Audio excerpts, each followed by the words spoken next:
Hello guys, in this video I am going to show you how to adjust details such as sharpening, radius, masking, noise reduction and smoothness on the Lightroom application.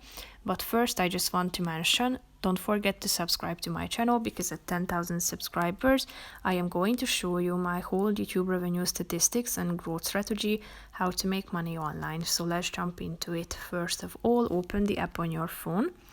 Tap on the library button, click on all photos at the top and select the picture you want to edit. Then slide to the right side of the screen down below till you find the detail button. Tap on it. And here you can adjust the sharpening on this slide as well as the radius. Then the detail can be selected too, as well as the masking value. Noise reduction function is also available. Detail.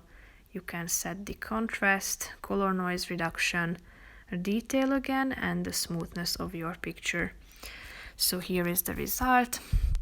That's pretty much it for this video, guys. See you in the next one. Bye bye.